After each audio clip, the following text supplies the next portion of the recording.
சற்றும் வெளியான ஒரு அதிர்ச்சி தகவல். மருத்துவமனையில் அனுமதிக்கப்பட்ட பாரதிராஜா. மருத்துவர்கள் சொன்ன அந்த அதிர்ச்சி தகவல். கவலைக்கிடமான நிலைமையில பாரதிராஜா மருத்துவமனையில இப்போ உயிருக்கு போராடிட்டு இருக்காரு அப்படிங்கிற தகவல்கள் இணையத்தை வெளியாகி ரசிகர்கள் மத்தியில உச்சக்கட்ட ஒரு அதிர்ச்சி ஏற்படுத்திருக்கு. தமிழ் சினிமால 16 வயது நிலை அப்படிங்கிற ஒரு சூப்பர் படத்தோடைய முதல் இயக்குனரா அறிமுகமானவர் பாரதிராஜா. இந்த படத்துல ரஜினிகாந்த், கமலஹாசன், ஸ்ரீதேவின்னு பல முன்னணி நடிகர்களை வச்சு இந்த படத்தை இயக்கியிருந்தாரு. இந்த படம் மட்டும் இல்லாம அடுத்தது அவர் இயக்குன கிளைக்கப்போ ரயில் மூலயமா நிறைய படங்களை அவரு ஹிட் கொடுத்திருக்காரு. அவருடைய இயக்கத்துல வெளியான நிறைய படங்கள் மூலயமா நிறைய தமிழ் சினிமா முன்னணி நடிகர்கள் தமிழ் சினிமால அறிமுகமானாங்க. சொல்லப்போனா இன்னைக்கு உச்சம் பெற்ற நடிகராக இருக்கக்கூடிய நடிகர் கார்த்தி, ராதிகா, ராதா, அம்பிகா அப்படின்னு அந்த லிஸ்ட்டை பெருசாக்கிட்டே போலாம். அப்படி தமிழ் சினிமாவுடைய ஒரு காலகட்டத்துல தமிழ் சினிமாவே கட்டி போடுந்த எல்லாரையுமே தமிழ் சினிமாவுக்கு அறிமுகப்படுத்தி வச்சது நம்ம பாரதிராஜா தான். அப்படி அவரோட பாரதிராஜா தமிழ் சினிமால எத்தனையோ பிளாக் பஸ்டர் படங்களை எடுத்து கொடுத்துருக்காரு. அதன் பிறகு வயது மூப்பின் காரணமா அவரு படங்களை இயக்கத்துல இருந்து ஓய்வு பெற்றாரு.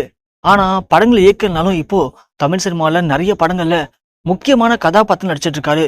அதுவும் 80 வயசுல இப்படி ஒரு கதாபாத்திரம் நடி அப்படின்னு எல்லாருமே வியந்து போறாங்க. அந்த அளவுக்கு அவருடைய நடிப்பு திறமைய அவ்வளோ அழகா வெளிப்படுத்திட்டு இருக்காரு பாரதிராஜா. சொல்லப்போனா கடைசியா வெளியான திருச்சிற்றம்பலம் திரைப்படத்துல நடிகர் தனுஷ்க்கு தாத்தாவும் நடிச்சிருப்பாரு. அந்த அளவுக்கு ஒரு அற்புதமான நடிப்பை அந்த படத்துல வெளிப்படுத்தியிருப்பாரு பாரதிராஜா.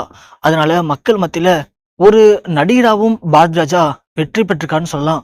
இப்படி தமிழ் சினிமால ஒரு இயக்குனரா நடிகரா வெற்றி பெற்ற பாரதிராஜாவால தன்னுடைய சொந்த வாழ்க்கையில தன் மகனான மனோஜ் பாரதிராஜாவை ஒரு நடிகராவோ இல்ல ஒரு இயக்குனராவோ பாரதிராஜாவால மாத்த முடியல. ஏன்னா மனோஜும் தமிழ் சினிமால ஹீரோவா அறிமுகமானாரு. அதன் பிறகு இயக்குனரா மாறினாரு. ஹீரோவாவும் அவரால் சாதிக்க முடியல, இயக்குனராகவும் அவரால் சாதிக்க முடியல. இப்படி தன் அப்பா இவ்வளவு பெரிய ஆளா இருந்தும் தன்னால் சினிமால எதுவுமே பண்ண முடியலையே அப்படிங்கிற சோகத்துல அவரு போன வருடம் மார்ச் மாதம் திடீர்னு மரணம் அடைஞ்சிட்டாரு.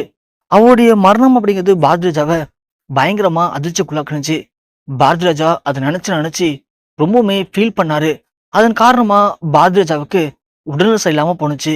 அதை பார்த்த அவருடைய மகள் இதுக்கு மேல அப்பாவை தனியா விட்ட செட் ஆகுதுன்னு சொல்லி அவங்க கூடவே அழைச்சிட்டும் போயிட்டாங்க. அவங்க கூடவே கிட்டத்தட்ட இப்போ ஒரு 6-7 மாசமா அவங்க பார்த்துக்கிட்டு இருந்திருக்காங்க.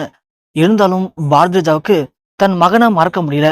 அதன் பிறகு பாரதிராஜா என்னால இனிமே இங்க இருக்க முடியாது, நான் சென்னைக்கே போறேன் அப்படின்னு சொல்லிட்டு திரும்ப சென்னைக்கு வந்திருக்காரு. சென்னைக்கு வந்து கடந்த 10 நாட்களா தனது வீட்டுல தான் இருந்திருக்காரு. இருந்தாலும் தன் மகனுடைய அந்த இழப்பை பத்தி யோசிச்சு ஃபீல் பண்ண பாரதிராஜாவுக்கு திடீர்னு உடல்நலம் சரியில்லாம போயிருக்கு. அதன் காரணமா மருத்துவமனையில அனுமதிக்கப்பட்டிருக்காரு. அனுமதிக்கப்பட்ட பாரதிராஜாவுக்கு மருத்துவர்கள் முடிந்த வரைக்கும் எல்லா விதமான சிகிச்சைகளும் அளிச்சிருக்காங்க. ஆனா அப்படி அளிச்ச சிகிச்சைகள் எதுவுமே அவருக்கு பலன் அளிக்கல. ஏன்னா அவர் உடம்பு எந்த சிகிச்சைக்குமே ஒத்துழைக்கவே இல்லை. அதனால அவரு இப்போ கவலைக்கிடமா ஐசியூல தான் அனுமதிக்கப்பட்டிருக்காராம். தொடர்ந்து அவருக்கு தேவையான சிகிச்சைகள் எல்லாமே இப்போ அளிக்கப்பட்டு இருக்கு. அப்படின்னும் அடுத்த ஒரு 42 மணி நேரத்துக்குள்ள நாங்க அளிக்கிற சிகிச்சைகள் எல்லாமே அவர் உடம்பு ஏத்துக்கிட்டா பிரச்சனை இல்லை, ஏத்துக்கல அப்படின்னா நம்மளால எதுவுமே சொல்ல முடியாது, காப்பாற்றுவதே மிக மிக கடினம் தான் அப்படின்னு மருத்துவர்கள் கைவிடிச்சிருக்காங்களாம். இந்த செய்தி தான் சற்று முன் நேற்று வெளியாகி உச்சக்கட்ட ஒரு அதிர்ச்சியும் பரபரப்பையும் இப்போ ஏற்படுத்தியிருக்கு.